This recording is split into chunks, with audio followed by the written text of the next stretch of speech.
Well, Western Week continues. Yes, it does. Western Weeks. Western Weeks. Western Weeks continues. Yes. Into February. Yeah. I'm very excited. This was a great movie, and you had never seen it before. I'd never seen it before. Were you shocked that you'd never seen it before? Yes. I can't believe it. I can't believe it either. I mean, it's how can you have this passed you by? So many have passed me by. I know. Well, we're gonna talk about it now. We're gonna get into it. One of the most classic of all classic westerns. Yep.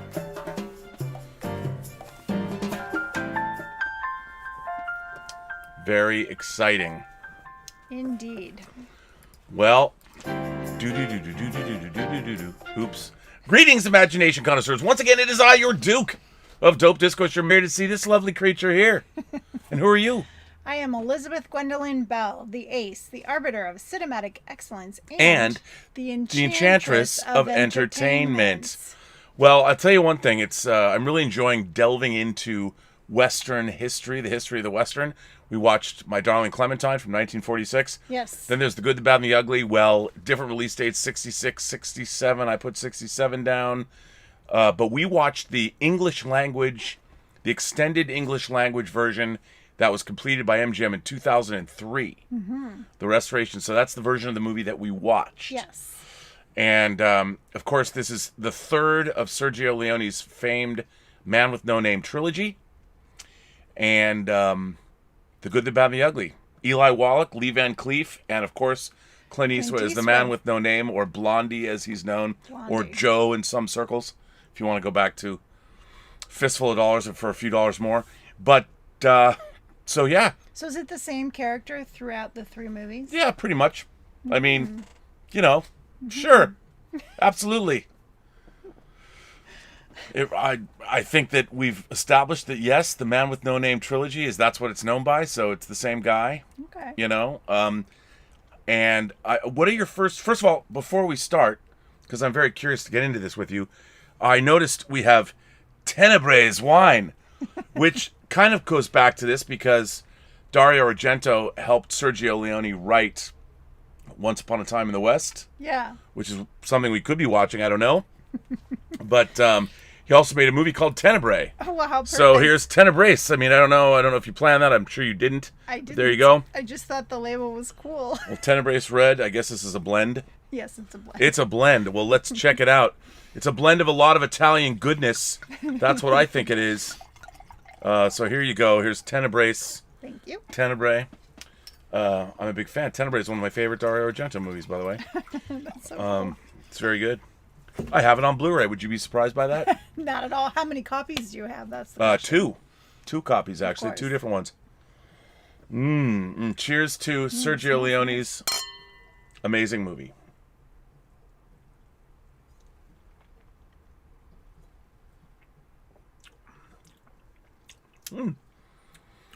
This is delightful.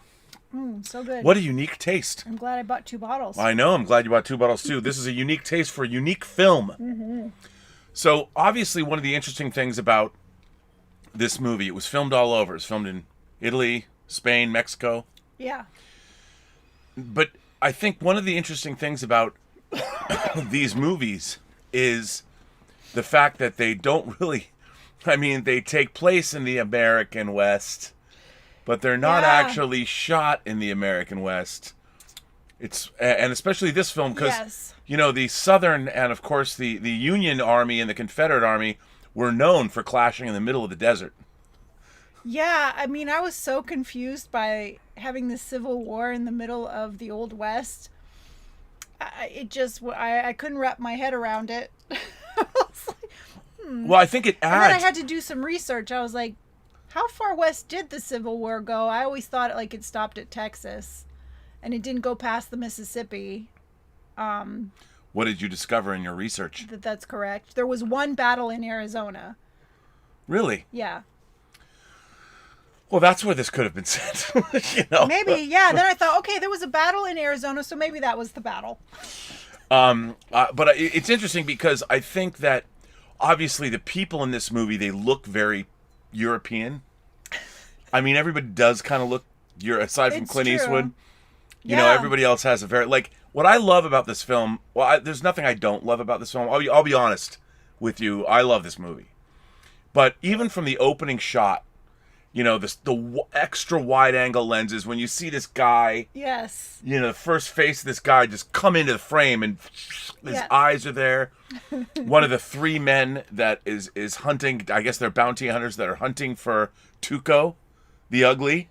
Yeah. You know, and the way the movie opens with the dog coming across the dusty street, and then they stop this screen and they write the title of the person. So, like the first one is the ugly. He like comes out of he's thrown out of a saloon, and then it says the ugly. Well, he jumps out of the saloon because he's gunned down the three people that have come to kill him, and I was like, oh my God, ding ding ding. This is where Quentin Tarantino got so many ideas. Oh yeah, I mean Quentin Tarantino's his love of genre cinema, but he loves Sergio Leone. I can see that. And how can you not? I mean, what I love about this film is because it was made by an Italian not in the United States, and you know all the actors in this movie spoke their native tongue. So with Italian films of the era, they shot MOS, mid-out sound, so they didn't shoot sound, and so all the actors would speak in their own like Italian or French or whatever it was they were. Only Lee Van Cleef, Clint Eastwood, I think Eli Wallach as well spoke in English. Yeah, the three main characters. And what they do is in these movies they dub them later with sound. Mm-hmm. So that's why there's a lot of people wonder. Their lips are not matching with the... Yeah, and it's just an affectation. Even in modern, I mean, I think they shoot with sound now. Yeah. But a lot of the time, I mean, way into the 90s, they didn't. So it was their way of... I don't know exactly when they adopted shooting. It gives it an interesting feel. Like, it feels surreal almost. Well, I think that's one of the appeals of these movies. I mean, for a few fistful of dollars and for a few dollars more, we're heavily steeped in like Kurosawa and samurai movies and things like that. Yeah. And I think that pastiche of nationalities, like the different kinds of movies, give these movies it's an otherworldly feel. I mean, Stephen King's Dark Tower series takes, I think, a lot from the feel of these movies because nothing feels. I mean, they feel very like you're there. Like there's a lot of verisimilitude within the scenes, like the art direction and everything is amazing, but none of it quite. You still feel like you're on almost like an alien planet. Like you're not quite where you like. We're in the Civil War, really. Yeah, that part it was like the Civil War in the Old West, and then the lips not matching some of the words. It just was an interesting feeling. I'm not complaining and saying that's a bad thing. It just gave it this weird feeling, this like kind of surreal, I don't know. Right. But yeah. And let's talk about the music. Oh my God. I mean, I can't believe, the Ecstasy of Gold theme that they play at the end, and then of course the main I mean, everybody sort of knows that, and it's been used. I mean, it's been sampled and used in so many millions of different... Yeah. But when you think of the Old West, that's the music you think of. Is that what you think of? Yeah. Yes. Okay, well, there you go. I guess they did their job. But, I mean, again, even that music is so not... it's not like John Philip Sousa. This is so not American music. This is so... Morricone, it's so Italian. Uh-huh. And I think that adds to the atmosphere. I mean, all of this stuff works so well together. And then with the photography, I mean, the same way that John Ford shoots Monument Valley, these vistas of the desert. I mean, so anyway, let's start with the three characters. Yes. So you're introduced to Tuco, the ugly. The ugly. And then you're introduced to Angel Eyes, who is the bad. And we meet him, and it's another great scene. Yeah. Where just beautifully shot, he comes to this homestead. Yeah. Where a man, and something bad's gonna go down. A man who's hobbled, and he's got his family is there. That's his family home. Cobra Kai sent us a sticker. Oh, Oh, very cool. Thanks, Cobra Kai. Thank you. Cobra Kai has been very nice to us today. So I love that sticker. It's cute. So, number one. Number one, the ace. I wonder. I would number one, the ace. What if? Well, I think he's saying number one. The movie's number one. I know. No, he could be talking about the ace. I know. I think you're the number one. Thank you, babe. But I think so. When we meet Lee Van Cleef, I mean, my God, like this is such perfect casting. His face. Yeah. I mean, oh the my face God. is. What's interesting is Leone must have. I mean, I wonder if he did camera tests with his wide-angle lens and just put your face as close to the camera as you can. I love that. He was like all up in everybody's face. But he shoots them like landscapes. Yes. You know, and with the wide-angle lenses, and like he's not afraid to show you every pore on someone's face. It's so great.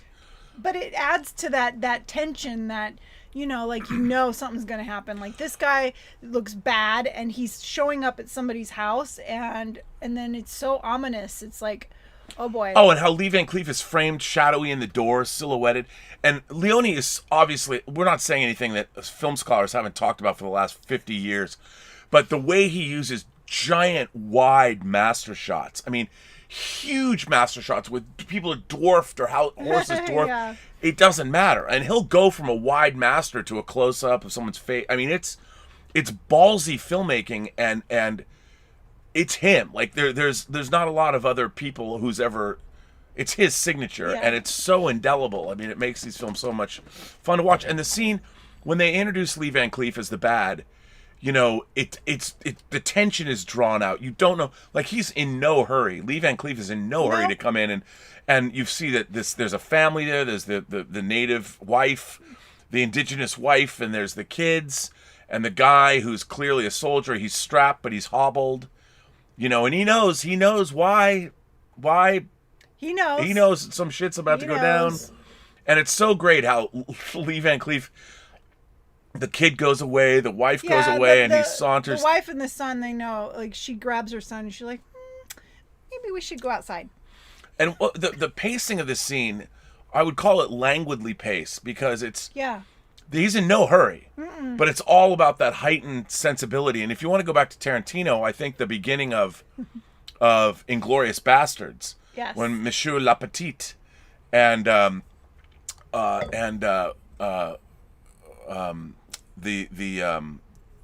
Jew hunter sit down in the French farmhouse to have some milk and talk about. I mean, it's that kind of thing. I mean, Tarantino's... Very much. I see that scene was taken from this. Yeah, I mean, it just... And also probably the alternate history, because, like, this has an alternate history. Right. I mean, this is an alternate sort of this... Yeah. Although, like the prison camp we see later, there was Andersonville. Like, the North had a prison camp where they kept Southern soldiers, Andersonville, and it was horrible. Yeah. I mean, like 120,000 people were supposedly died there. Some maybe not. Some enormous number of people died in Andersonville. Terrible, terrible place. Mm-hmm. And yet, so we meet the bad, and this guy is. If they have this conversation, I'm here to kill you. I've been paid $500. I need a name. I need the name, and we don't know what he's looking for something yet. About money from a bank is missing or something like that. And, it's like Confederate gold. He's looking for this guy named Jackson, and but he knows that he changed his name because he took all this money somehow. We don't ever learn how, I don't think. And so this guy that he's confronting knows what the Jackson changed his name to, and so that's what he's trying to get at. And so the guy thinks, like, okay, if I give him enough money, maybe he'll not kill me. But the guy that wants to kill him does it. It's something else. Like, it's some other reason. Like, I'm paying you to kill this guy for... Right, the guy who pays... Yeah, but Lee Van Cleef is not really interested in that. He's like, look, he got interested. He's like, yeah.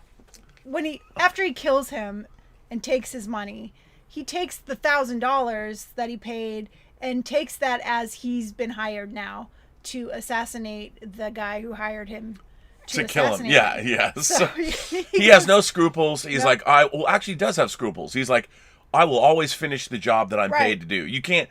It doesn't matter if you're going to pay me double. It doesn't help you. Yeah. Because my reputation is based on the fact that I'm going to finish this job. He'll follow through no matter what, and nobody can sway him. So he's going to kill him. Yeah. And which he does. And then he goes back to tell the guy who hired him that he did the job. Yeah, and he's dead. He found out the name. So the guy changed his name to Carson. What was the first name? Is it Ben Carson? Ben Carson. Yeah. Ben Carson. Bill Carson? Bill Carson. Either way. But then you think that they're going to, they're like, oh, we're friends. I hired you. And then he's like, nope. He's like, oh, and he also gave me some more interesting information. And then he's like, but he gave me $1,000. So I took that as he was hiring me to kill you. And then he shoots him. But he kills the kids too. He kills one of the he kills kids and the woman. Yeah. And the wife. Does he kill them? Yeah. He kills the kid. No, he doesn't kill the wife because he leaves at that point. But anyway, this guy will kill anyone who gets in his way. I think he did kill the wife.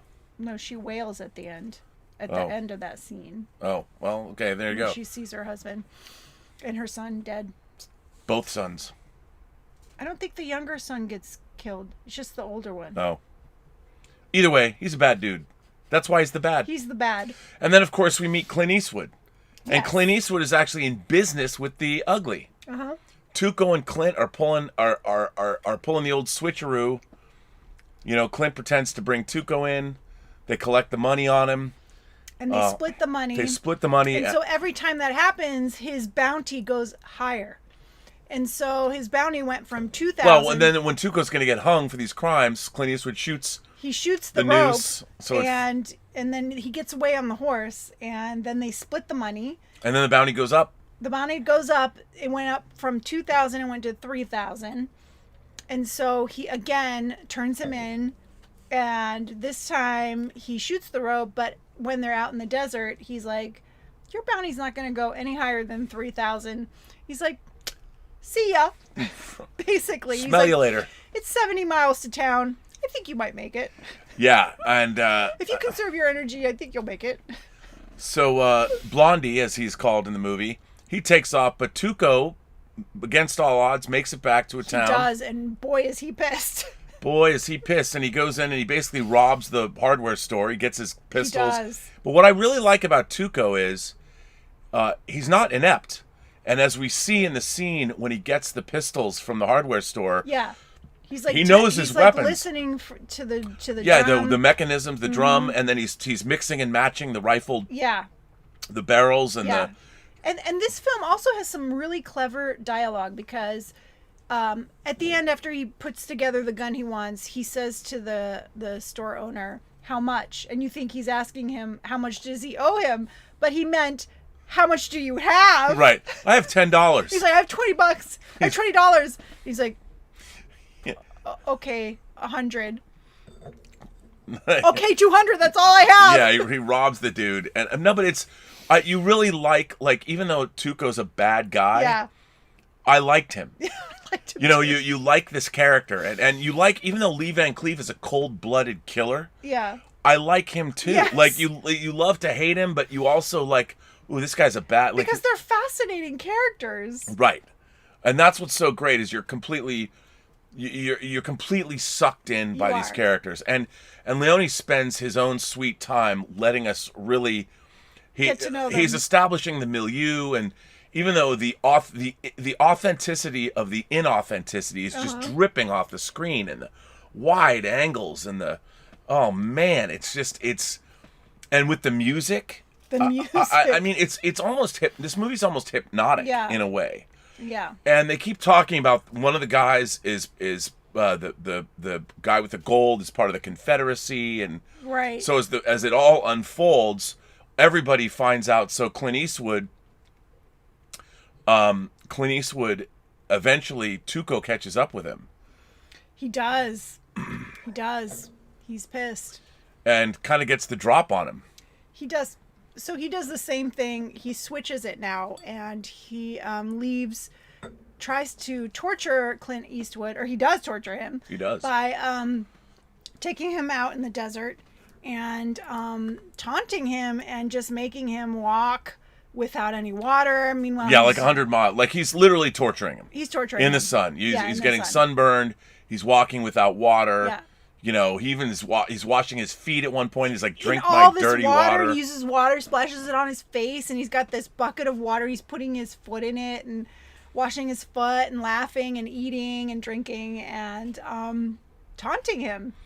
Yeah. And then he decides, okay, enough taunting him. I'm just going to leave him. But in the meantime, a stagecoach is... again, like it's almost like a ghost stagecoach. Yeah. Because as we find out, it's full of dead Confederate soldiers, except Bill Carson's in it. Right. And he's half dead, or more than half dead. He's more than half dead, and he just wants a sip of water, and he basically says... And he gives him all the information, he gives him most of the information. Yeah, look, if you give me water, I'm going to tell you where to find $200,000 worth of Confederate gold, which is probably like $5 million back in the day. Yeah. So, and then, like when he runs over, he's like, okay, I'm gonna get you water. You'll give me because he tells him like it's in a cemetery, but he doesn't tell him the name of the grave. So he's like, okay, I'm gonna get water. Stay, don't move. And he goes to get the water, and he comes back, and he sees that Blondie, an almost dead Blondie, is there, and he's pissed now. And so he gets there, and he's like, what are you doing here? And then he notices that Bill Carson is dead. Bill Carson's dead, but Clint Eastwood's like, he told me the name of the grave. That's right. So I know so where. He has the name, and the other guy has the location name of the grave. So, it's like Sad Hill or something. Yeah, Sad Hill. Sad Hill graveyard. Yeah. Which is great, but then Clint Eastwood's gonna die because Tuco's like, now I need Clint Eastwood's information. See, Clint Eastwood, he was so smart that he has this information, and so now Tuco has to keep him alive. So now he's desperate to get him to revive him. He's desperate to get him to wherever he needs to go. Well, they realize that they can take him to a mission because they won't. Well, first they put on the Confederate. Yeah, they go to the Confederate camp. That's right. Thinking that they'll be able to help him there, but they don't have a medic or anything, so they send him to again when they go to the Confederate camp. Again, there's a Confederate soldier, like the leader of the camp, who's also just a great character. Yeah. Great dialogue. He's taunting them. He's like, what are we, you know? Yeah, we have an aid station, whatever he says for you. Sure, why not? Come in here and fix yourself, you know, but it's great. And they talk about going to that's right. Then they talk about going to the mission. They send them to the mission. And this mission will not refuse to help. And there's both Confederate and Union except soldiers when they get there, the priest is like, we don't have room, but they take him We have no beds. We have no beds. Yeah, and they take him anyway. They take him anyway. And they end up putting him in his own private room with a bed. No, and it's great. And he begins to recover, and Tuco is constantly like, Tuco's tell me the name. Out. Like he doesn't want him to die, so he keeps trying to get him to confess the name, and yeah. No, and it's really great. It is. And then we find out some other things. The head of the mission isn't there. You know, he's not there. Right. And Tuco asks after him, like, where's the and as Clint Eastwood is recuperating over this time, I guess the head priest of the mission comes back, and you find out that it's Tuco's brother. It's his brother. So like Tuco's brother is a priest. Yeah. And it's just like, and clearly they hate each other.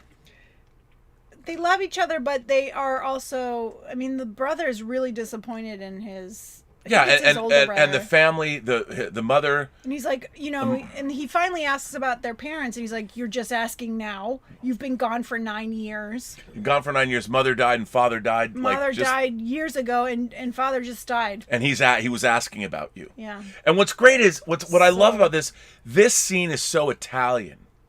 You know, it's the family. You know, it's like. And what I love about it is suddenly like you're in The Godfather or something. You know, you're in the brothers. It's the brothers, also, Kay. I mean, I feel like these characters are Hispanic. They're probably Mexican, right? Right. Yeah. So that also family is a big deal for the Mexicans. Oh, of course. I mean, but that which is Spanish, yes. Italian, that whole, and I've always loved that about that, and Catholicism as well. Yes. So the whole thing about Catholicism, there's a lot of, I mean, this movie's drenched in Catholicism and the. So his priest brother like comes at him like, you left us and you never even, were concerned and you became a bad guy. Yeah, he says, what evil have you done? Yeah. But then Tuco's like, yeah, but when you went off to the priesthood, I'm the one who stayed and took care of everything. So in the end, like the brother hopes that. Well, then Tuco lays him out. Punches him in the face. He does. And Clint Eastwood is by this time, Blondie's up. He's out of bed. He's in better shape. And he's watching this happen. He's overhearing it all. Yeah. Gathering intel on Tuco, as it were. So now, basically, what's interesting is their partnership has been renewed. Once again, right, they're lucrative. Each have a piece of the information. They have a piece of the information. They need each other, which is good insurance for not getting killed. And what's great is this setup. It's so mythic, it's such a. Even though this is a spaghetti western, this setup is so. I mean, it's almost biblical. It's a whole. Look, despite the Catholic imagery and the priests and stuff, this really does feel like a Bible story in a way. I mean, it really does. Yeah, the story is great. It's great. It's great. It's great, and then you've got these two men that they used to pull basically fairly innocent scams, and then Clint Eastwood, I'm done with you, but he wasn't going to kill him. Like, he could have killed Tuco, and he didn't. He didn't kill Clint him. Eastwood is not a killer. No, he's not. I mean, he will kill to protect himself. Yeah. But he won't kill in cold blood, and he's not. And when Tuco found him before he tortured him, he was doing the same scam with a different guy. The different dude. Oh, and he ended up dying because Tuco had a gun to his head. Yeah, and Shorty. He goes, sorry, Shorty. And it was Clint Eastwood like, shit. Are you what? I love when Clint Eastwood's like, what about Shorty? You're gonna let him. And Eli Wallach did. No, I don't care about Shorty. Yeah, Tuco didn't care. Like he was very willing to kill people. But no, it's great. I mean, the whole development. So now we've got all these men, and the thing is, they're going to have to get through a Confederate Union battle. Like, they've got to go through. And what's so they take the stagecoach and they're traveling across the desert, impersonating they're Confederate officers. Yes, and they run into. I love this. A whole regiment of, and they think it's other Confederate soldiers. Look, they're gray, like we are. They're wearing gray. They're fine. We're fine. We just say hi and we go. And they get closer, and we love General Lee. Yeah, he's like going on and on. It's like, fuck Grant. And then the guy like gets the dust off of his uniform, and it's blue. I mean, that's pretty damn humorous. It was so fun. There's some great lines in this. I know the whole movie dialogue is really, really good. The dialogue's great. The whole script is great, and then of course it goes from that scene right into they're in shackles. They're being led into the Andersonville, into the Union prison camp, and I mean, and again, and lo and behold, who is there? Who is there as captain? Who is there as a captain? Angel Eyes, Lee Van Cleef. I mean, and again, the plotting of this movie as the plot unfolds, it's just so delicious because, I mean, it feels, even though it's just about these three dudes. Yeah. And it just, everything about it, like Clint Eastwood could be lying in a hospital bed unconscious with Eli Wallach talking in his face, and the wide angles and the whole everything that's at stake. It just feels like the whole thing. It does. It feels so epic, and I love every moment of this movie. Yeah. I mean, and I love all the people, all the characters. The characters are great. All the actors that they cast in this movie. They all look like they're not quite right. Like they other than our main characters, but everyone else, like the priest, even the priest. He's like the most angelic of them, and he still looks like he's a mob enforcer on the streets of New York in 1949, working for the Corleone, or actually working for like Salazzo or somebody. He like look very Italian. Yeah, they're so like they're so European. These guys are so European, It's like I look at all these people, and to me they smell like cheese and pasta and like all like Wine. and cigarettes. Like what are the French what are the cigarettes in France that start with a G? Yes. What are those? Gauloise. Yes, Gauloise. You know that they're all like Clint Eastwood's got the cigarellos all the time, but it's like cut these French cigarettes come out. Everything about this movie I love. There's nothing about this movie I don't love. Yeah. And then we get into this prison camp, and it's like epic. That's epic too. It's huge. Yes. Like there are tons of extras, and it's this gigantic. It's a horrible place, and and the main guy, I don't know, what is he, a sergeant? I don't know. He is wounded, and so Angel Eyes is basically in charge. He's in charge. And he scolds him for abusing the soldiers, his prisoners. But there's nothing he can do. Angel Eyes is in charge. Right. And so he hears the name Bill Carson, and ding, ding, ding, but then he looks over, and it's Tuco. Yeah, it's Tuco. And he knows Tuco. Apparently, Tuco. He knows it's Tuco. And so he has him come into Which means he also knows that Tuco knows about Bill Carson. Because he's got the eye patch. He's impersonating him. So he's like, I'm going to get this information. Yeah, you must know what I need to know. So he takes him into his office and pretends like they're gonna have a friendly conversation. They recognize, what you've been up to, and then he's like eating, and then of course outside the music starts up, and they're like singing this very like sappy, this very like emotional piece of music. It didn't feel like soldiers would be singing that, but that's what they're singing. This like very melodic, sad song. Again, very European, very Italian. That doesn't sound like. Wouldn't they be singing like Yankee Doodle went to? No, they would not. Not in this universe. Yeah, because it's like a strange universe. It's a strange universe where they're fighting the Civil War in the desert. As one does. As one does. So anyway, he's like beating the shit. He has his guy beat the shit out of him to get the information as to why is he impersonating Bill Carson, and did he tell him where the $200,000 was. He beats him up, and finally Tuco gives in and tells him where the money is, that it's in a graveyard. And he tells him the name of the graveyard. But then he asks him, well, which grave? And he's like, I don't know. You have to ask Blondie. Yeah, you have to ask Blondie. He knows. So then he goes and gets Blondie and hands him some clothes, civilian clothes, and he's like, you need to change. You're coming with me. And he's like, you're not going to beat me up? He's like, oh, I know you're not going to give me the information, even if I do beat you up. So you're just going to come with me. Which I thought, oh, this is brilliant. So our three characters, the good, the bad, and the ugly. Yeah. Now the three are together. Are brought together. They all want the same things. They all want to get the $200,000 in gold. But they have to get past the war. Literally, you might as well say, like, the entire war is encapsulated in this one battle. So there's a bridge involved. In the Old West, it's really not. Although we're getting into more, there's trees now. We're not in the desert anymore. Now. We're now, underneath, Maybe looks it's like Texas. Maybe. We're in Scottsdale now. That's what the final. No, but it's great. So they have to get past a bridge, and both sides are. Yes, both sides are on either side of this bridge.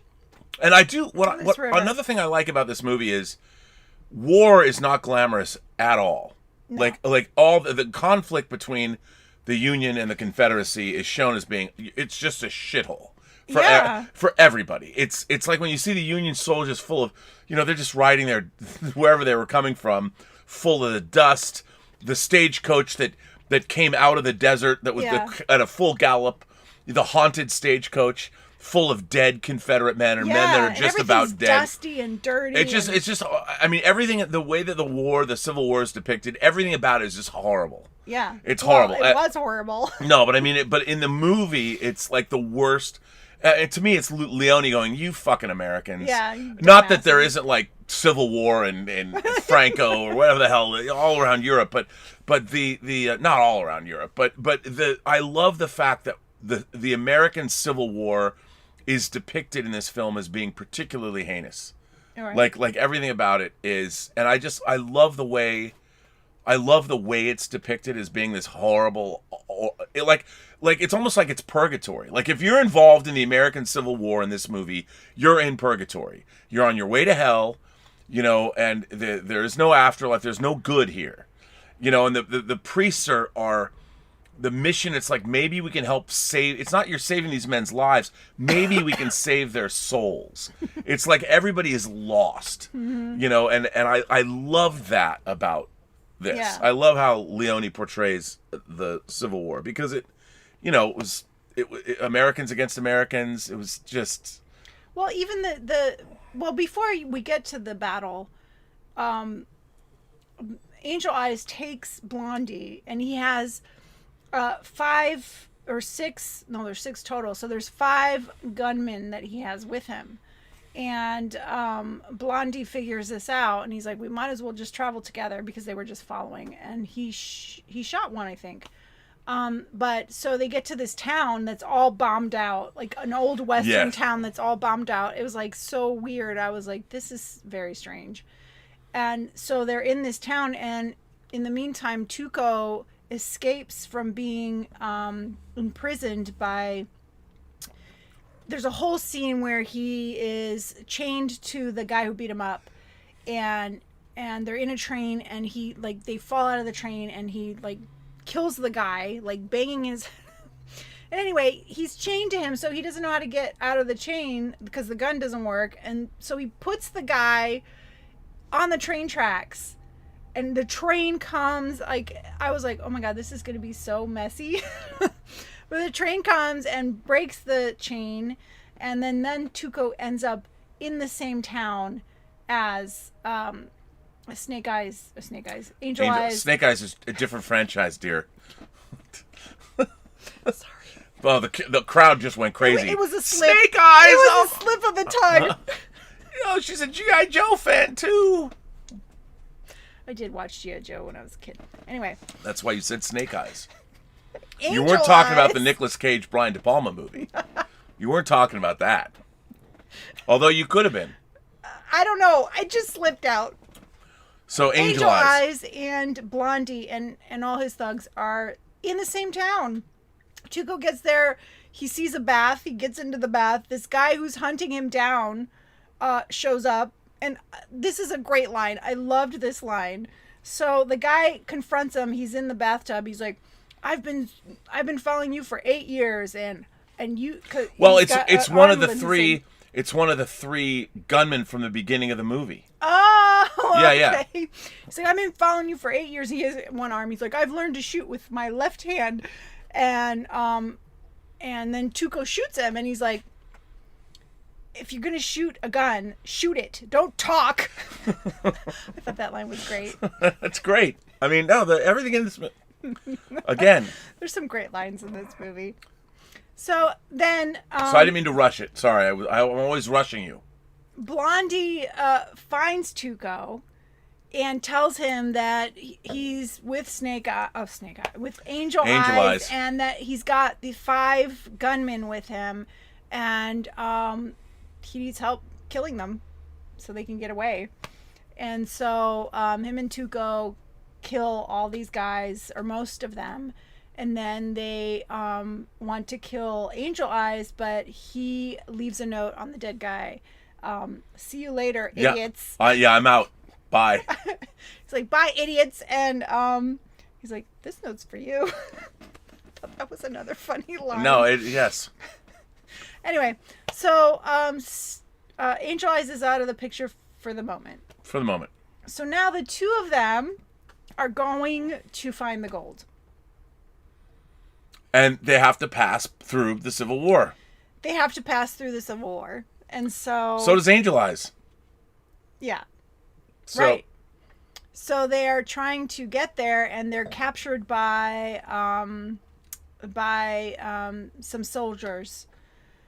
and some Union soldiers, and so they're brought into the battle, and the commander is drunk, and he's like cynical, and he's like, you need to get everybody drunk, otherwise, he goes to this long speech about how ridiculous the war is, and he's right. He's right.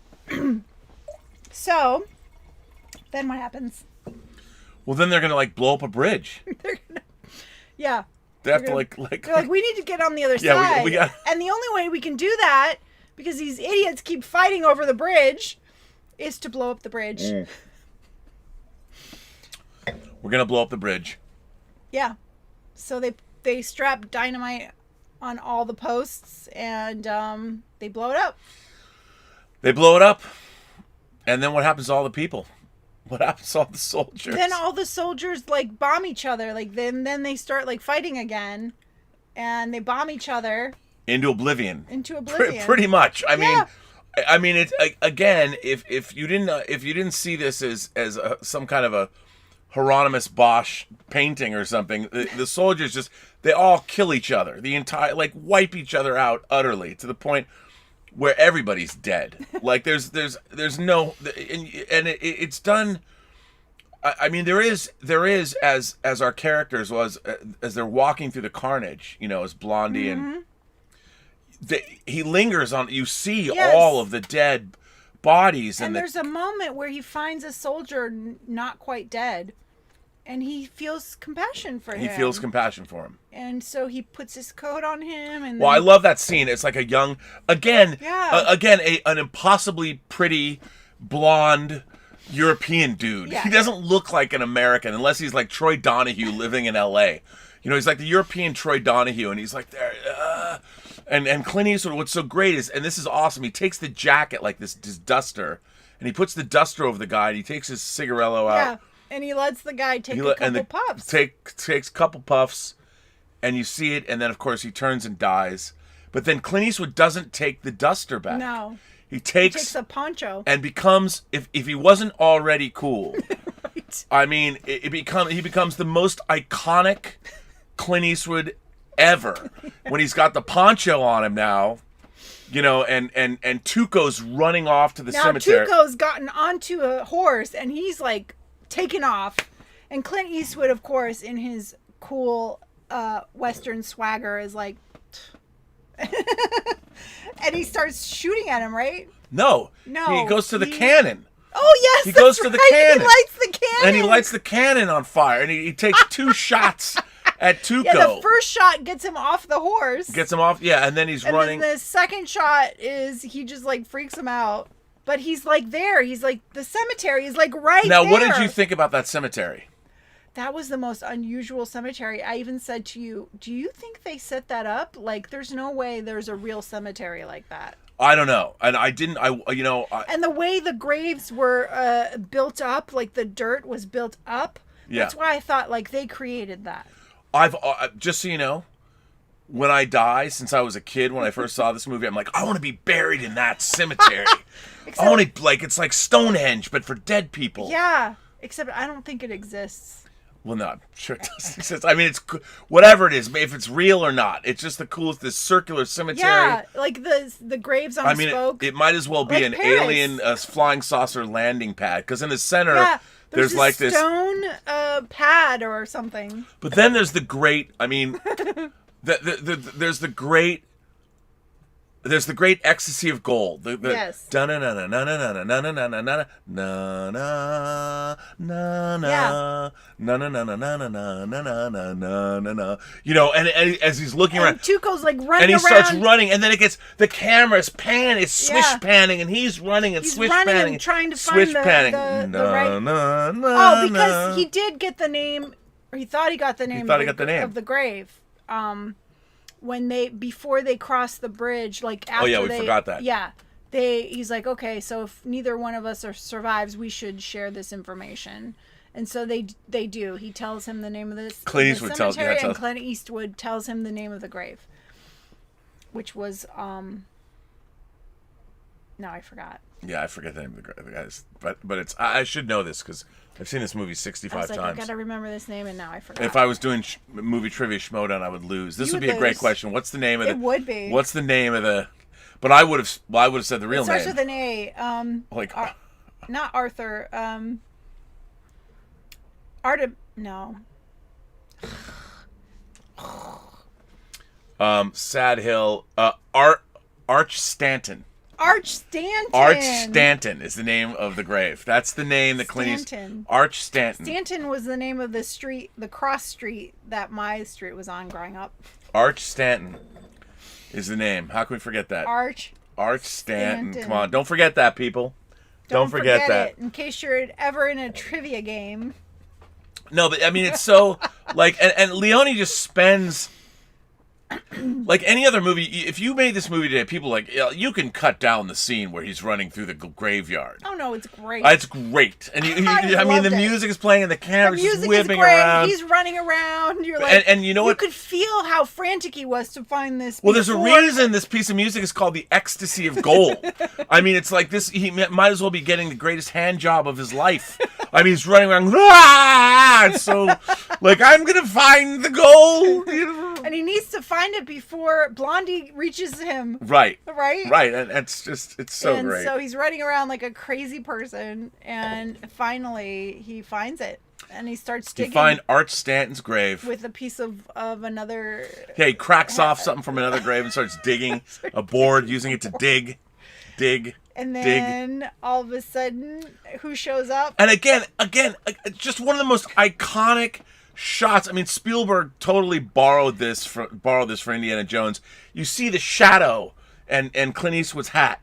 The shadow just crosses over the grave when Tuco's digging. Yes, yeah. Yeah, it's just so cool. It's so cool. It's so cool. And then of course. And so he throws him a shovel, and he's like, "This will help. This will help. It'll be easier if you use a shovel." And he's just standing there, and then another shovel comes into the scene. It comes in the foreground, throws it out. and who is there? Angel. None other Angel than. Eyes. And it's Lee Van Cleef. And it's so great. It's great. The three of them now are there.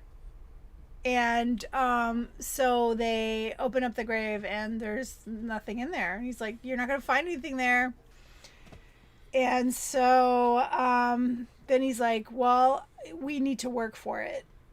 And they're like, "Well, what do you mean?" He's like, "Well, I'm going to write the name on this stone." Yeah, Clint Eastwood was like, I didn't give you the real name. Yeah, you know. I didn't give you the right. And so they all wind up in the center of this graveyard. Mm-hmm. And Clint Eastwood writes down the name and puts it on in the middle, the stone in the middle. And then there's like this long, protracted, so great 5-minute scene that is one of the most iconic, not just in Western film history, but in film history, in all of film history. You know, you've got these three guys. Yeah. And Clint Eastwood's like backing away. Yeah. And they're like, they form like a triangle. And they're backing up, and the cameras are getting closer into their faces, and between the hands moving to the guns, and Tuco pulls out his gun, and Angel Eyes his gun, and I mean, he focuses in on their eyes, and they're like looking back and forth, and they're trying to decide who am I going to shoot first. Yeah, like what are they going to do? And we all know that these guys are like the best shots in the West. They're all dead shots, so like.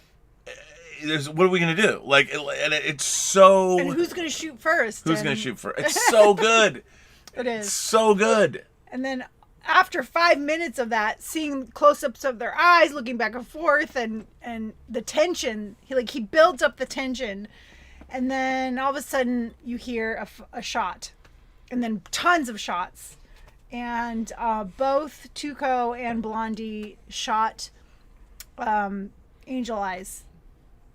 And he happens to fall in a grave that's been dug, which I thought was hilarious. But it was good. But it's awesome. And then it's not hilarious. It's awesome. It's awesome. And then Blondie, like as he's walking towards Tuco, just keeps shooting him and keeps shooting. Yeah. I gotta make sure he's dead. And Tuco's gun doesn't work, and he's like frantic now because he doesn't know if Blondie's gonna shoot him. But he walks up to him, and and then shows him that there was no name on the stone. There's no name. And Arch Stanton. And then he says his great line. The line that you were quoting. And what line is that? I already forgot The it. people in there are different kinds of people yes, in life. That's right. They're different. Yeah, those who have guns and those who dig. Those who dig. You dig. You dig. You dig. The two kinds of, and it's so funny because it's like, does it work? It works in that movie. It's awesome. There are two kinds of people in That's life. such a great line. Those who have guns and those who dig. You dig. And it's great. And what's so great is you're wondering, like, are they going to play like the ultimate irony, like the end of Stanley Kubrick's The Killing, when there's the money but it gets blown away in the wash of the propellers, or if there's no money at all, like they can't. And lo and behold, Yeah. Tuco. So Tuco digs up and there's like 8 bags There's of 8 bags of money. gold. 8 bags of gold. And he cracks one open and he's like, "Oh, gold!" And he looks up and there's a noose hanging right over his head, Bringing the story all back to the Yes. beginning. The partnership of Tuco and Blondie. And so Clint Eastwood And like, screenwriting teachers around the world go, yay! Yay! They were bringing it all back. Thank you very much. Yay! so he tells Tuco to get into the noose. You yeah. And he's standing again. The Catholic iconography. He gets on top of a cross. He's standing on top of the cross. I mean, he might as well be crucified. He puts the noose around him, and he can barely balance on this thing. Yeah. And Clint Eastwood takes his 4 bags and he leaves 4 bags for him. because he's the good. He's the good. He's the good. He could have absconded with all the But treasure. he does tie his hands behind his back. So Yeah. he's on this teetering head cross made out of wood. Yeah, and it's just a matter of time before he hangs himself. Yeah, and he takes the 4 bags, takes off with the horse. And Leone, again, the way he shoots it, it's a long he goes way. really far. Away, and he turns and he goes into the tree line. He's gone. Yeah. And then you just see Tuco, and then Tuco's just like teetering, and you think, oh my god, he's gonna strangle himself. And then you see Blondie. Clint Eastwood comes out. He comes around, he turns the horse around, and he gets his gun out, and still Tuco's like freaking out. You think, is he gonna kill me? Is he gonna shoot me? And he shoots the rope, and that's how it ends, with Tuco falling onto his money. Way he fell out of the saloon. That's how he falls on the money. Yeah, that's exactly right. But that's not quite the end. Oh. The very end is you see Clint Eastwood in this really wide, beautiful shot riding off on his horse.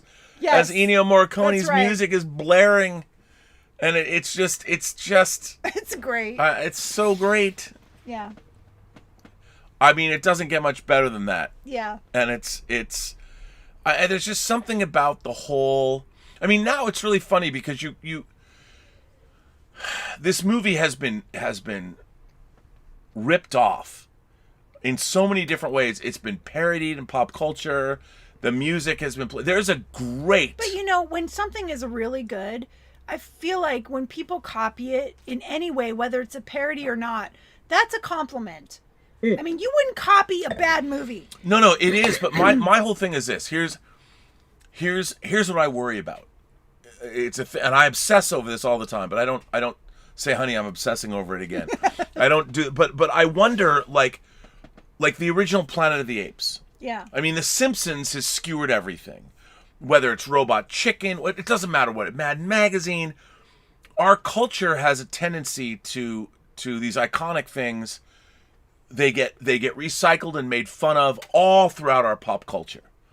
And I wonder. Same with art. Like, Monet's an amazing artist, but because it was over commercialized and his images were plastered on tote bags and mugs and umbrellas and anything you can think of, so then it kind of diminished the value of his.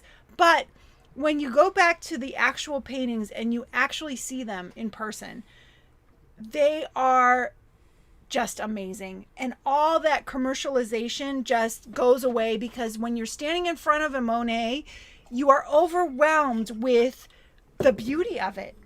Well, see, now that's That's what I hope. It is my hope that when people watch this movie, when they actually sit down and watch this film, the actual act of watching it and actually seeing where all these tropes come from. Yes. And seeing, because when something is parodied, they usually do a parody of the most iconic scenes. Right. But what's so great about this movie is well, all of it, but the iconic scenes, like this showdown. Quentin Tarantino has done these kinds of showdowns in so many movies. True Romance, he wrote this showdown. Reservoir Dogs, he has this showdown. I mean, he does these showdowns in films. The showdown in Inglourious Bastards in the basement of the bar that they're in. I mean, he loves that. He loves that. And it's never been so iconically done as it is in this movie. But I just hope that when people come back, when film students or people stumble across this when it's streaming, or when they buy the 4K disc that's coming out from Kino Lorber later this year, when they buy that physical media disc, when they watch this, they can enjoy it for its own sake, and they don't laugh. They don't sit there and go, "Oh, hi, I get it." See, that's where so-and-so. I hate, one of my biggest pet peeves in life, and it hasn't happened recently because I don't show movies to anybody anymore. But when I would show people a movie, show me movies. Well, I show you movies, but you don't go, "Oh my God, I remember the Simpsons parody of this movie." You don't do that, because if you did, I'd be physically abusive. No, yeah. I'm kidding, by the way. I wouldn't be. No, but I would think about it in my mind. Yeah, no. Like I was saying about the Monets, like, yeah, I mean, it's plastered everywhere. Everybody knows it. But when you actually see it, you are overwhelmed with the beauty of it. Right. And all the cliches go out the window. It doesn't matter anymore because you realize how valuable it is. And so same with this movie. When you think about all the times it was parodied, it doesn't matter when you're actually watching it. Well, one would hope, but so often, I think nowadays we live in a world, especially in the world of social media, where everybody wants to be cooler than what they're watching. Yeah. Like, especially older films, like, "Oh, of course, I get that. Yes, I get it." And they don't, at least with art, when you go into a museum, no one's talking. You're supposed to be quiet. Right. And it's like, "Oh, well, let me just tell you how provincial." Well, they're just being pretentious because when they're actually watching it, they probably realize the greatness of it as they're watching it. Oh, I don't know, man. And then when they talk about it, yeah, they're trying to be pretentious and cool and, whatever. There's some jackhole on Twitter going, "I just watched The Good, the Bad, and the Ugly." Meh. What an overrated. Idiot. Fuck you. This movie's not overrated. I mean, I don't mean fuck you guys. Everybody's watching the show. You all love this movie. No, you guys are great. You know what I'm saying, though. You know what I'm saying. I mean, it just drives me crazy. Yeah. Oh, The Godfather is overrated. Yeah, I see what you're saying. I hate that. I do because too. You know what? Because people, here's the thing. We now live in a world, I think. Yeah. Especially if you're younger, like in the last 30, 40 years, the things that are classic, the classic pop culture things have become so influential because you see them repeated on TV shows, or like the MTV Music Video Awards will do a parody of these movie endings or whatever. And so when people, I don't think all parodies are a fuck you to the original. No, they're not. I feel like they're a love. It's because the person loves it's true. That movie. And I will tell you this. Do you know what has actually given me hope? Yeah. The new phenomenon of young people doing reaction videos to classic films they haven't seen. Right. And what my favorite of all, and I've watched every single one, my favorite is when girls do it. The Exorcist. Oh. I will watch any reaction video that a teenage girl or some girl in her 20s will do for The Exorcist, because there's always this one particular scene, and I want to see what they say about it. The cross? Let Jesus fuck you. Let him fuck you. And then lick me. And let me tell you, of all these response videos I've watched, none of them have let me down. Yeah. Every single girl Try this. Go look online. Look, Exorcist reaction videos. Just watch and it just scroll through them until you get to, and all these girls like, oh my god, oh my god. It's the best thing ever. And if you're feeling down because of the pandemic and you want to fall down a rabbit hole, just type in Exorcist reaction videos and just scroll up to when some girl gets to that scene. And they can't believe it. And I'm like, damn it, That William. makes you happy, It right? makes me so happy that, because no matter how young and hip these kids think they are today, Let Jesus Fuck You gets them every single time. And I love that. William Friedkin, God love you. We already did The Exorcist, so I can't. But see, I hadn't got there yet. When we did The Exorcist, I had not watched all of these these reaction videos. When did you watch these? Because you didn't watch them with me. No, I didn't. But it was just one of those things like one day. I'm like, I wonder, like in my mind, I'm like, I wonder what some girl pops up, like some, I'm like, she looks too young to watch The Exorcist. And I'm like, oh, you're going to watch and they always start out with these, oh, let me just tell you, I'm going to watch The Exorcist. I'm going to see if it's going to be good. And then I'm like, oh, I'm in. And then I just scroll through and wait. It's great. But these are these weird little rabbit holes. When I'm sitting here like setting up my show, I'll come up with something. Yeah. It's like Twins, the new trend. Those two guys, right. These young guys watching these when they're doing. But it's always the same now. But now because everybody's doing it. No, what I'm saying is, at first when we started watching them at the beginning, when they didn't have that many followers, it was really interesting to see the reactions to music. But as time went on, it was like they had the same reactions to every single song. Right. But still, what I love about them is the songs they pick. Yeah. They pick really eclectic. They'll do Jolene, and they'll love it. And that's what I love. And what's really interesting about them in particular is they love music. Right. And they're like, they give themselves over to the music. That I love. What I don't like is when these people put on these films like, oh, I've heard about this movie, but let's see what do you have for me? I don't. You go in with the love, man. You go in with the love. We're getting a little off track. Yeah. I have not seen a reaction video to this movie, but I don't know if we should find one. It'd be interesting. Yeah, I don't know, but yeah, and I could see people going off on this movie like, ugh, this is so long and boring, because it is 3 hours long, and we watched the extended version. And yeah, oh, okay, yeah. No, and it's. Again, I thought it was brilliant. I absolutely loved it. I just think it was like so well done. The story was amazing. The dialogue was so great. I just loved everything. The cinematography, the way the shots were made, the close-ups. Yeah. I dare say it's art. It is art. I mean, it's the promise of cinema. Yeah. I mean, this movie is everything cinema should be. Between between the cinematography, the acting, the music, then of course Leone's direction. Yeah. I mean, I always talk about I want to feel authorship behind what I watch, or whether I read it, whether I watch it, whatever it is. I just want to feel that I'm in the hands of someone who really knows what they're doing and knows what they want. This movie is that in spades. I mean, it is just everything about it is so well handled. Yeah, I agree. And it's also, what's so funny is, for a movie that was not even made in the United States, it's one of the most iconic Westerns of all time. Right. Yeah. Weird history in it, but so let's we got a lot of comments, a lot of people are talking. Okay. We got some letters. Awesome. We got a couple of letters. Let's jump into the letters here. Bronze Age Slacker. Kurt A. writes, hi, Liz, Rob, and fellow whiners. I love how you guys are reviewing Western movies, but that got me thinking. How about reviewing some other genre movies? Mm-hmm. Pirate movies, for example. I would love that. That could be a lot of fun to review. Treasure Island springs to mind, but there are other classic pirate movies like Captain Blood, Against All Flags, The Buccaneer.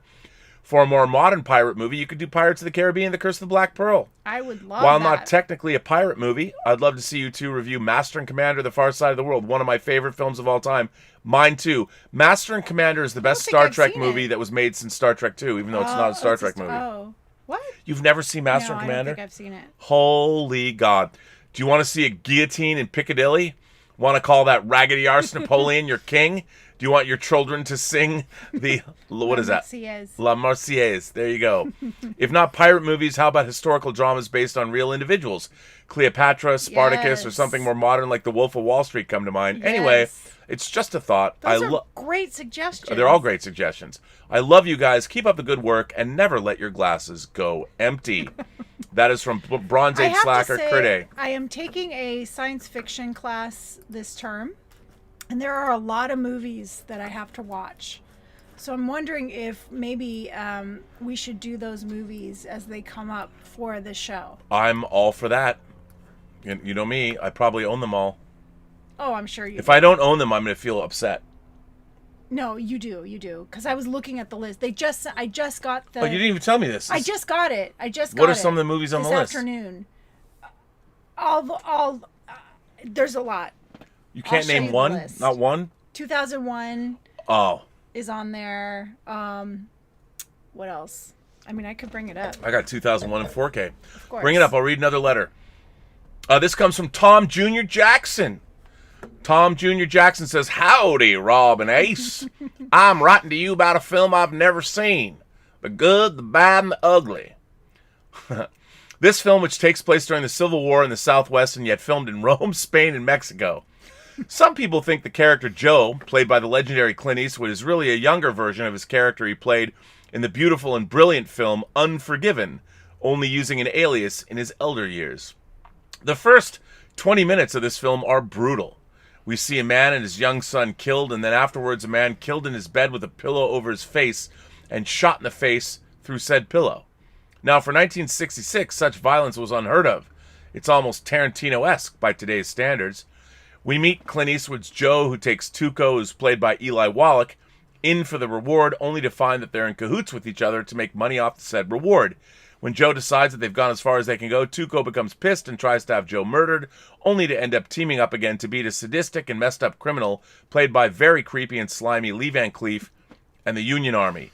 Then the film becomes a sort of hunt to find $20,000 buried in the desert by a soldier. I thought it was $200,000. 200,000. The film, which is a spaghetti western, is like a mix of a little bit of everything. The scope and majestic views of the desert is part of what makes this film a classic, not to mention the score by the late Ennio Morricone, an iconic score to go with an iconic film, clocking in at roughly 3 hours and 58 minutes. It's 2 hours and 58 minutes, actually. Just a tad under 4 hours, or do we round it off and just say 4 hours? I guess that's just small potatoes.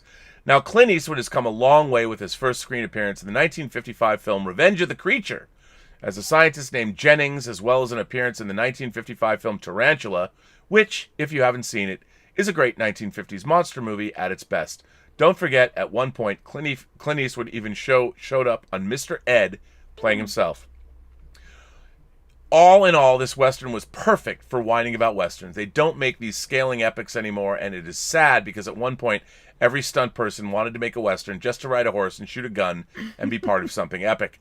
Some Westerns come and go, but this one will always remain a classic and one of high standards. There are two other films in this so-called Dollars trilogy, and they are A Fistful of Dollars, in which a scene was shown in Back to the Future 2, and then recreated in that Western classic Back to the Future 3, and for a few dollars more. Movies like this are rare, and no matter how many they make nowadays, they will never hold up to a classic. I can't wait to see what the next film in this Western theme watch will be. Until next time, Tom Jr. Jackson. Awesome. Well, thank you, Tom. Our next film is Silverado. Yep. We're jumping from the 60s into mid-80s, 1985 to be exact. Yep. Silverado, it was sort of an attempt to reboot the Western genre. Yes, it was. By Lawrence- I was so excited when this film came out. Lawrence Kasdan, who wrote The Empire Strikes Back, and he directed Body Heat and The Big Chill. His next movie was Silverado, with an all-star cast. Yeah. He was paying Kevin Costner back for cutting him out of the beginning of Big Chill. You got Brian Dennehy, you got Jeff Goldblum, you got Kevin Kline. I mean, there's so many great characters in Silverado, great actors. But again, we're gonna have to talk about it. Whether is it as iconic as other Westerns, or is it a return to form, or is it just a love letter to Westerns? but it could never be considered as classic as the most classic of Westerns are. Yes, well, we will see when we talk about it. We will see when we whine about it. We're going to whine. Do you want to hear my list of movies? Oh, yeah. This is, okay, your list of, what do you have to watch for class? This is for my sci-fi class.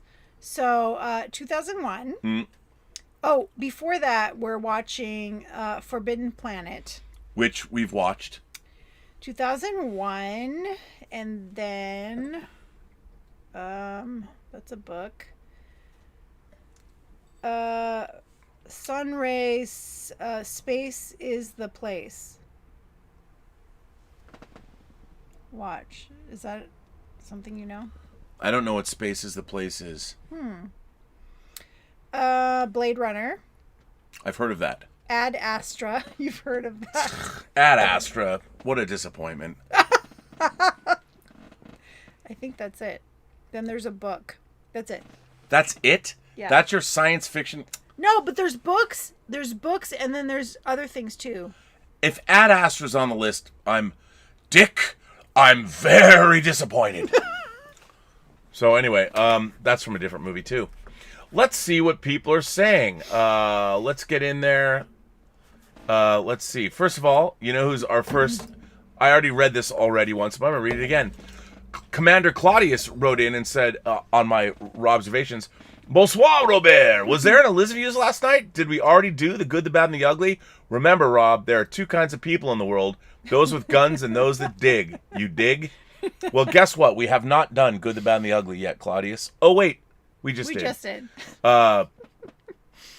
Cobra Kai Never Dies sent in a super chat for a $20 super chat. Thank you, Cobra Kai Never Dies. That cool sticker. Theta Sigma sends in a super chat and says, my favorite Western ever. Glad you guys are covering this. My mom, born in the 1950s, said she always had a problem with Eastwood not being Rowdy Yates anymore. Rawhide. These are my Westerns. Goddamn right, Theta Sigma.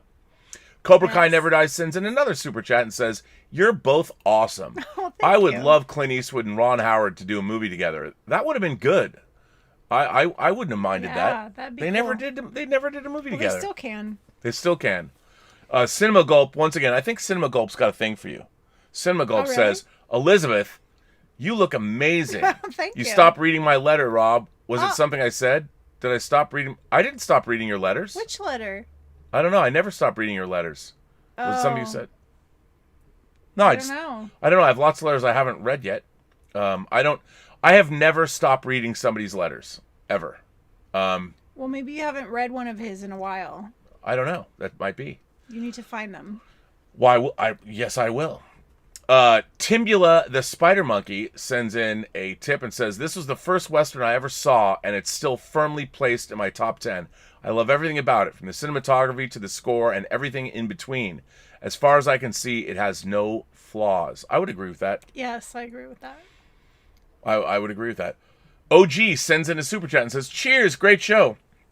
Thank you. Well, here's to you, OG. Here's to you. Cheers to the OG. The original gangster? No, the original geek. The original geek. Yeah, the original geek. Claudius is here. Claudius the Lucky sends in a tip and says, bonsoir, mon ami. Fun fact, Eli Wallach improvised that scene in the gun store. Since Wallach did not know anything about guns, he just started switching gun parts.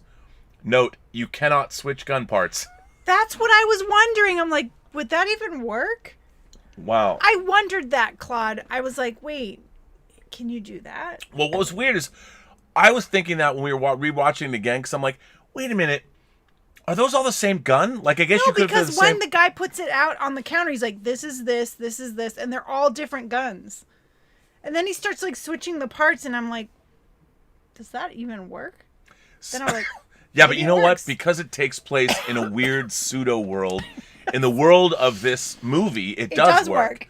You know, like if he didn't know guns, like he's here listening to the drum, like click click click, like, he's not like looking down a rifle barrel where you can see if there's a chink in it or something. The clicking. Click click click, which I thought was really interesting. Yeah.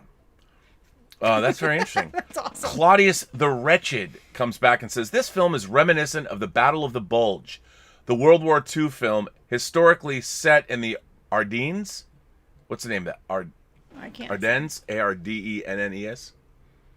Ardennes? It's got to be Can't see the it. mountains. How do you pronounce it? I can't see it. Ardennes. It's another French word I can't pronounce. The Ardennes are at Christmas, December 1944. Instead of snow, the film is shot on an arid plain in Spain. Is Leone commenting on the Vietnam War? I don't think he is. I don't think that there's this I don't movie. know. I don't know. I wouldn't say that necessarily. But maybe. Tim Meyer sends in a super chat and says, "Hail RMB and the new dynamic duo." Are we the new dynamic duo after episode 115? I mean, it's almost been a year. Bonsoir, Elise. Well, thank you for that, Tim. I appreciate that. Yes, thank you. Claudius the Naughty says, Sad Hill Cemetery had been created solely for the purposes of the movie, I thought much so. of which was filmed in the area of Spain. The filming location of Sad Hill is south of Burgos in northern Spain. Now, that makes sense. Okay. So it's, well, I still want to be buried there. Did the film crew leave that cemetery up? I don't think so. Because that would be cool. After how long? It'd I be think like it's- visiting Hobbiton. That would be cool. Can you imagine the art department? Yeah, we want this cemetery. It's like 4 football fields. And you've got to build There were a lot of graves there. a lot. That would have been, I want to know how long that art department was one. Only Europeans would be that dedicated. Right? Listen, man, we're on union time. We're not going to dig any more graves. Maybe that's why they had, you know why? That's why the graves are above ground. They're above ground. They're above ground. They're like a mound like this. Which is very European because they put these whole cemented Well, it's like in Louisiana. The reason why the tombs are above ground is because of the water. right. You know, Well, so they have to.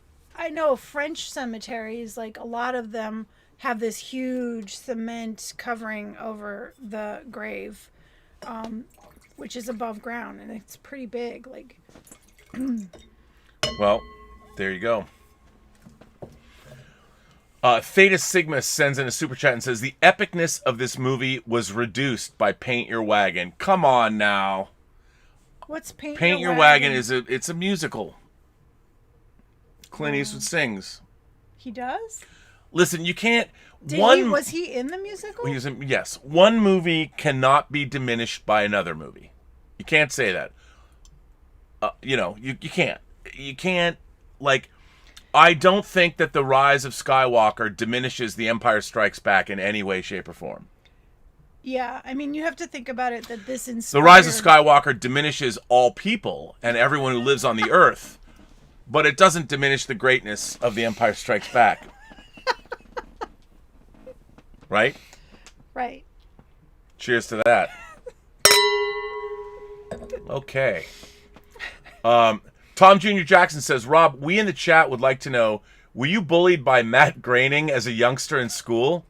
Thank you, and you are looking lovely tonight, Ace. Thank you. Rob, I love the reaction videos to George Carlin routines. Just pure fun. They are good fun. I haven't People seen those. don't. George Carlin routines, the stuff he says. It's great. Oh. You're absolutely right. By the way, no, but Matt Groening and I did go to the same college. We both went to the Evergreen State College. That's cool. Until I moved to USC, to transfer to USA, I went to the Evergreen State College, where Matt Groening went. I was not bullied by Matt Groening, but you come on, The Simpsons in its 30 years has parodied every movie ever, and I will say this, I think the monumental disrespect youth has for adults is rooted in Yeah. Bart Simpson. I really honestly Absolutely. believe that. Mm-hmm. I think that there was a fundamental shift because of that character that we are still paying the price for. Claudius says, Rob, we just finished watching Netflix's Bodyguard. Remember we watched that? Yes. Bodyguard, the 6-episode show. Not the Whitney Houston, Kevin Costner movie. We thought it was intense and an amazing thriller, criminal procedural whodunit. We wondered about Richard Madden as a possible 007. Barbara Broccoli has stated that she loves the idea of Richard Madden as 007 because of Bodyguard. For those of you who don't know, Bodyguard is a great, I think it's 6 episodes. And Keely Smith, remember we watched that? Yeah, It opened the train. It was a while ago, but yeah. It's great. It's great. He's from Downton Abbey too, right? I never watched really Downton Abbey. Richard Madden was Rob Stark. Yeah. in Game of Thrones. Yes, that's right. Tim the Spider Monkey goes on to say, I love the idea of historical films. I'd suggest Waterloo. It's one of my absolute favorites. Also pretty damn historically accurate, especially the battle scenes.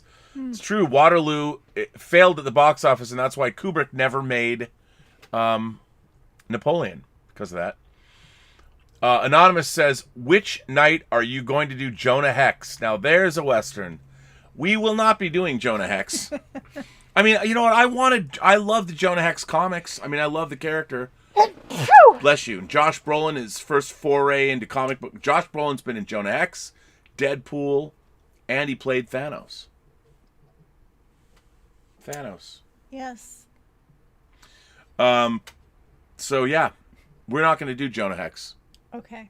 It's not good. I don't think I've seen it. You don't need to see it. Bless you. Well,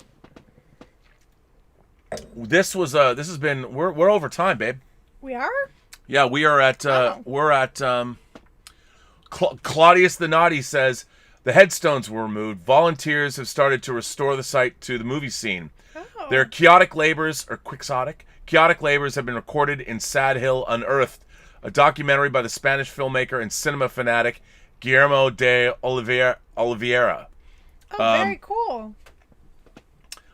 So maybe you can be buried there, babe. Or I'll cremate you and scatter your ashes. Yeah, scatter my ashes. No. No, you